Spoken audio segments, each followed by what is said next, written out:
ራሱን የአማራ ፋኖ ብሔራዊ ድርጅት ብሎ የሚጠራው ታጣቂ ኃይል ከፍተኛ አመራሮች ዘመነ ካሴ፣ አስረስ ማረን ጨምሮ ሌሎች ከፍተኛ አመራሮች ለመንግስት እጅ ስለመስጠት የተሰራጩ ያሉ መረጃዎችን በዝርዝር ይዘናል። እስከ ፍጻሜው ከኛ ጋር ከሆናችሁ ተሰሙታላችሁ። የፌድሪ መከላከያ ሰራዊት ጠቅላይ ኤታማዦር ሹም ብርሃኑ ጁላ አሰብን ስለመቆጣጠር ትንታኔ ዘገባ አዘጋጅተናል። በትግራይ ክልል ህዝቡ በረሃብ እያለቀ ነው፣ አስቸኳይ ሰብአዊ እርዳታ እንዲቀርብ ተጠይቋል። ሰፋ ያለ ዘገባ ይዘንበታል።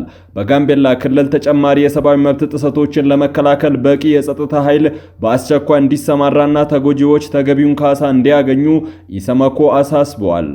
ክቡራትና ክቡራን የጥበብ ሚዲያ ቤተሰቦች በዛሬው ቆይታችን እነዚህንና ሌሎችንም ሀገር አቀፍ መረጃዎችን በዝርዝር ወደ እናንተ እናቀርባለን። ከኛ ጋር በመሆን መረጃን ከጥበብ ስለምትከታተሉ ከልብ እናመሰግናለን። ሚዲያችን በጋዜጠኞች የተመሰረተ ሚዛናዊና ታማኒ መረጃዎችን በየዕለቱ የሚያደርሳችሁ ገለልተኛ ሚዲያ ተቋም ነው።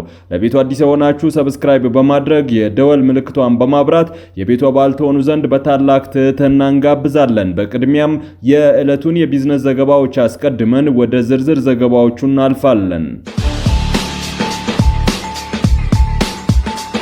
ዛሬ በዳሽን ባንክ አንድ የአሜሪካን ዶላር 151 ብር ከ5 ሳንቲም ይመነዘራል። የአውሮፓ ዩሮ 175 ብር ከ8 ሳንቲም፣ የእንግሊዝ ፓውንድ 204 ብር ከ9 ሳንቲም፣ የተባበሩት አረብ ኤምሬቶች ድራም 41 ብር ከ3 ሳንቲም፣ የሳውዲ ሪያል 40 ብር ከ4 ሳንቲም እንዲሁም የቻይና ዩዋን 21 ብር ሲመነዘር ውሏል።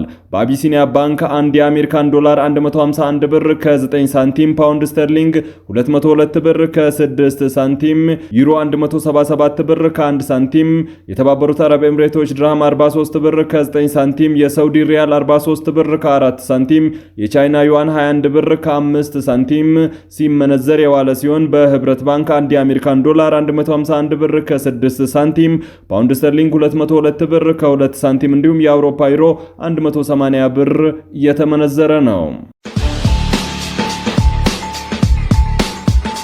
በጋምቤላ ክልል ተጨማሪ የሰብአዊ መብት ጥሰቶችን ለመከላከል በቂ የጸጥታ ኃይል በአስቸኳይ እንዲሰማራና ተጎጂዎች ተገቢውን ካሳ እንዲያገኙ ኢሰመኮ አሳሰበም። የኢትዮጵያ ሰብአዊ መብት ኮሚሽን ኢሰመኮ በጋምቤላ ክልል እየታየ ያለውን የጸጥታ መደፍረስና የሰብአዊ መብት ጥሰት በአስቸኳይ ለመግታት በቂ የጸጥታ ኃይል እንዲሰማራ፣ ተጎጂዎች ተገቢውን ካሳና ሕክምና እንዲያገኙ አሳስበዋል። ኮሚሽኑ ታህሳስ 12 ቀን 2018 ባወጣው መግለጫ የጋምቤላ ከተማ ፖሊስ ጽሕፈት ቤት አዛዥ የነበሩት ዋና ኢንስፔክተር ኡሙድ ጁሉ መገደላቸውን ተከትሎ በከተማዋና በአካባቢው ወረዳዎች ግጭትና የተኩስ ልውውጥ መከሰቱን አሳውቀዋል። በተከሰተው የተኩስ ልውውጥ ሳቢያ የሰው ሕይወት መጥፋቱንና አካል መጉደሉን አሳስቧል። የሰዎችና የመጓጓዣ አማራጮች እንቅስቃሴ የሚገድቡ የሰዓት እላፊዎች በክልሉ መንግስት መጣሉን፣ ባንኮች፣ የመንግስት መስሪያ ቤቶችን ጨምሮ በርካታ አገልግሎት ሰጪ ተቋማት አገልግሎት ማቋረጣቸውን መገንዘቡንም አሳውቋል። ለሚዲያዎች ሐሳባቸውን የሰጡ የጥቃቱ ሰለባና የሕክምና ባለሙያም በጋምቤላ ከተማ እንደ አዲስ የተቀሰቀሰው ጥቃት በጎሳ ክፍፍል እንዲሁም በስልጣን ሽኩቻ ላይ ያተኮረ መሆኑን በመጥቀስ የበርካታ ንጹሃን ዜጎች ሕይወት ማለፉንና አካል መጉደሉን ገልጸዋል። አንድ የጥቃቱ ሰለባ በፖሊስ የጸጥታ አካላት በጥይት ጥቃት እንደተፈጸመበት አስረድቷል። ጥቃቱ በጎሳ ልዩነት ላይ ያነጣጠረ መሆኑንም ጠቅሷል። ስማቸው እንዲጠቀስ ያልፈለጉ የጤና ባለሙያም አንዳንድ ታካሚዎች በሆስፒታል አካባቢ በሚሰሙ የተኩስ ድምፅ በመሸበር ሕክምናቸውን ሳይጨርሱ ወደ ቤታቸው መሄዳቸውንም አመላክተዋል። የአዲስ አበባ ገቢዎች ቢሮ 179 አመራሮችና ባለሙያዎች ላይ እርምጃ መውሰዱን ገለጸ። የአዲስ አበባ ገቢዎች ቢሮ በበጀት ዓመቱ ባለፉት 5 ወራት ለግብር ከፋዮች ተገቢውን አገልግሎት ባልሰጡና ኃላፊነታቸውን ባልተወጡ 179 አመራሮችና ባለሙያዎች ላይ የዲሲፕሊን እርምጃ መውሰዱን ገልጿል።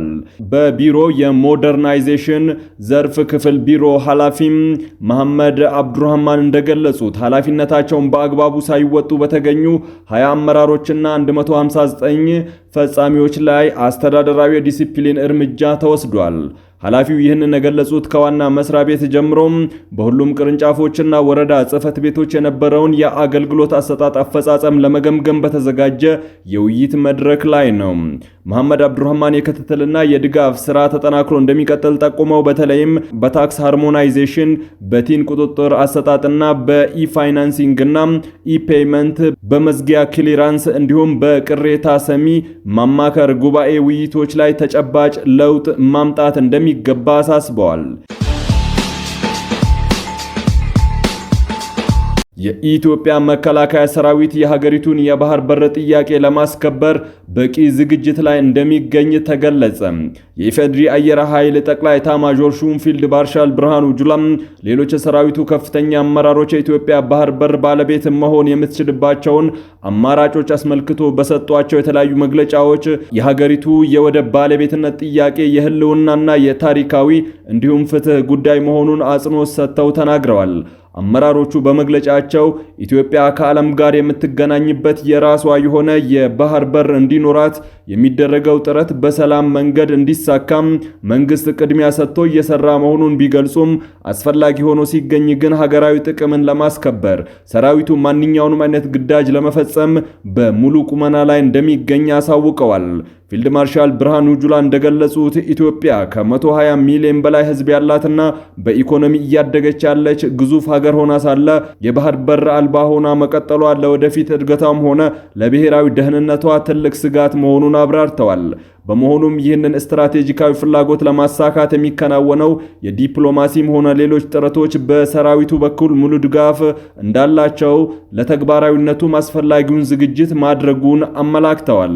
ከፍተኛ ወታደራዊ አመራሮቹ አክለውም የኢትዮጵያ መከላከያ ሰራዊት በአሁኑ ወቅት በዘመናዊ ትጥቅ፣ በሰው ኃይልና በስልጠና ከመቼውም ጊዜ በላይ መጠናከሩን ጠቁመው መንግስት የባህር በርን በሚመለከት የሚሰጣቸውን ማናቸውን ውሳኔዎችን ለመፈጸም ሰራዊቱ በንቃት እየተጠባበቀ መሆኑን ገልጸዋል። እንደ አመራሮቹ ገለጻ የባህር በር ጥያቄው በድርድርና በጋራ ተጠቃሚነት መርህ እንዲፈታ የሚያደርገው ጥረት ተመራጭ ቢሆንም የሀገሪቱን የረጅም ጊዜ ጥያቄ አደጋ የሚጥሉ ሁኔታዎች ካጋጠሙ ሰራዊቱ ሀገራዊ ጥሪውን ለመመለስ ዝግጁ ነው የተባለው። ይህ የዝግጁነት መግለጫ በዋናነት የሚያመላክተው ኢትዮጵያ በቀይ ባህር፣ በኤደን ባህረ ሰላጤ አካባቢ ያላትን ስልታዊ ፍላጎት ለማስጠበቅ ያላትን ጽኑ አቋም የሚያሳይ ነው።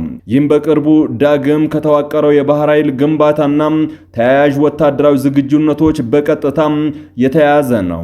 ፊልድ ማርሻል ብርሃኑ ጁላ በንግግራቸው ወቅት ሰራዊቱ ማናቸውንም የውስጥና የውጭ ጸጥታ ስጋቶችን የመቀልበስ ብቃት እንዳለው ጠቅሰው የወደብ ባለቤትነት ጥያቄውም ከዚህ ሉዓላዊነትና የጥቅም ማስከበር ተልዕኮ ተነጥሎ እንደማይታይ አረጋግጠዋል። በመከላከያ ሰራዊቱ አመራሮች የተሰጠው ይህ መግለጫ የኢትዮጵያ ሶማሌላንድ ጋር የተፈራረመችውን የመግባቢያ ስምምነት ተከትሎ ለሚነሱ ቀጠናዊ ጥያቄዎች ግልጽ ምላሽ የሚሰጥ መሆኑ ተመላክቷል።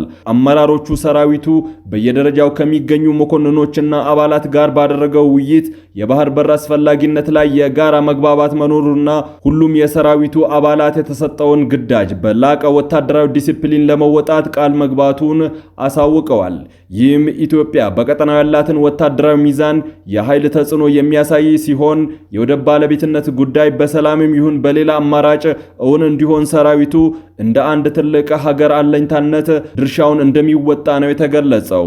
በጥቅሉ የመከላከያ ሰራዊቱ ከፍተኛ አመራሮች የሰጡት ማብራሪያም የሀገሪቱን የባህር በር ጥያቄ ከፖለቲካዊና ከዲፕሎማሲያዊ ጥረቶች ባሻገር ጠንካራ ወታደራዊ ድጋፍና ዝግጁነት የታከለበት መሆኑን የሚያረጋግጥና የብሔራዊ ጥቅምን ለማስከበር ያለውን ቁርጠኝነት የሚያንጸባርቅ ሆኖ ተገኝቷል።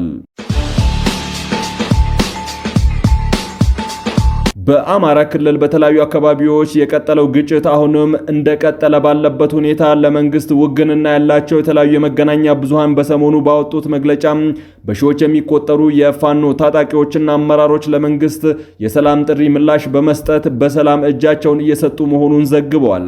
እንደ ሚዲያዎቹ ዘገባም እጃቸውን የሰጡ የታጣቂ ቡድኑ አባላት ትግሉ ዓላማ የሌለውና የክልሉን ሕዝብ ለከፋ ስቃይ የዳረገ ነው በሚል በራሳቸው ፍላጎት ወደ መንግስት የጸጥታ አካላት መምጣታቸውን ገልጸዋል። የመንግስት ኮሚኒኬሽን አካላት በበኩላቸው እጃቸውን ለሰጡ የቡድኑ አባላት መንግስት አስፈላጊውን ተሃድሶና ድጋፍ በማድረግ ወደ ማህበረሰቡ እንዲቀላቀሉ እያደረገ መሆኑን፣ ይህም በክልሉ ሰላምን ለማስፈን እየተከናወነ ባለው ኦፕሬሽን የተገኘ ትልቅ ስኬት መሆኑን አመላክተዋል። እነዚህ የሚዲያ ዘገባዎች እንደሚያሳዩት በክልሉ በተለያዩ ዞኖች የሚገኙ ታጣቂዎች የመንግስትን የምህረት አዋጅ በመጠቀም የትጥቅ ትግሉን በማቆም ላይ እንደሚገኙና ይህም በታጣቂው ተሳታፊዎች ዘንድ ከፍተኛ የመከፋፈልና የተስፋ መቁረጥ ስሜት መፍጠሩን የሚያሳይ መሆኑ ተመላክቷል። በዚህ ሁኔታ የፋኖ ታጣቂ ኃይል አመራሮች ዘመነ ካሴ፣ አስረስ ማሪያና ምሬ ወዳጆን ጨምሮ ሌሎች ቁልፍ አመራሮች እጃቸውን መስጠታቸው አይቀርም ብለዋል። በሌላ በኩል የፋኖ ታጣቂ ኃይል አመራሮች በመንግስት መገናኛ ብዙሃን የሚሰራጨውን መረጃ ሙሉ በሙሉ በማስተባበል በትግሉ ላይ ምንም አይነት መዳከም አለመኖሩንና ይልቁንም በመንግስት ሰራዊት ላይ የሚወሰደው ወታደራዊ እርምጃ አጠናክረው መቀጠላቸውን ገልጸዋል።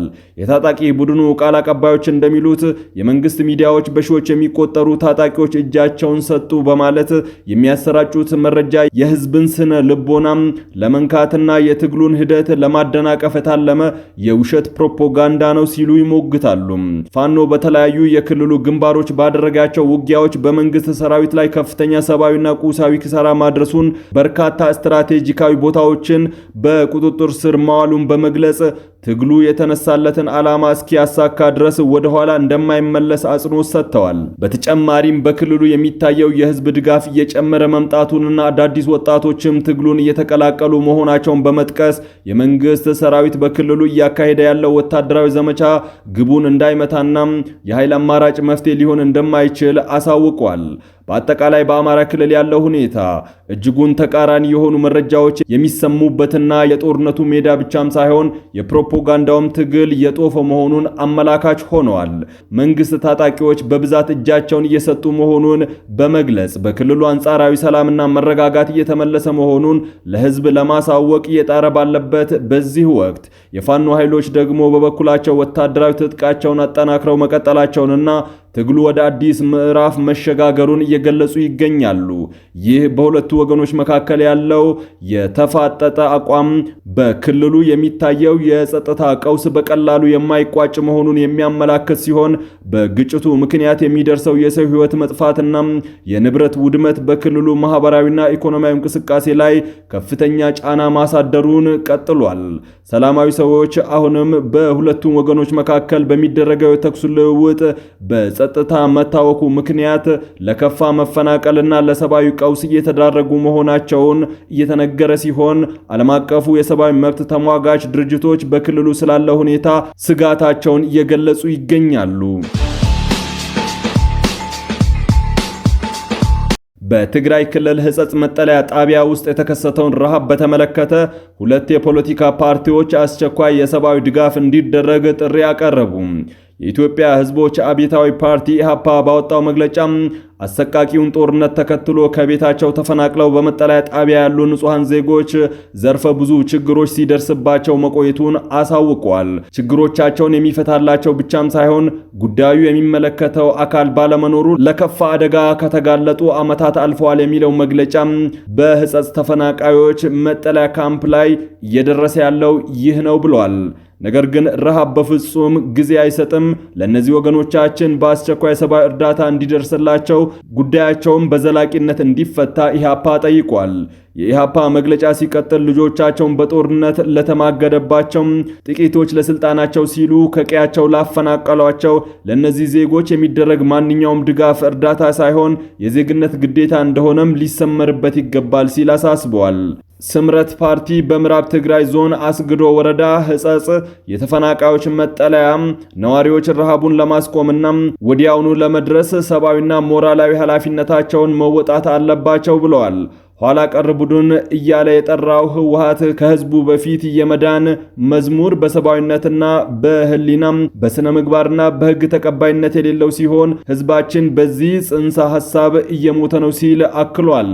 ስምረት ሁሉም የሰብአዊ ድርጅቶች ይህንን አሳዛኝ ሁኔታ በአስቸኳይ እንዲፈቱ ጥሪ አቅርበዋል። ክቡራትና ክቡራን የጥበብ ሚዲያ ቤተሰቦች ለሰዓቱ የመራረጥናቸው ዘገባዎቻችን በዚህ አብቅተዋል። ከኛ ጋር በመሆን መረጃን ከጥበብ ስለተከታተላችሁ ከልብ እናመሰግናለን።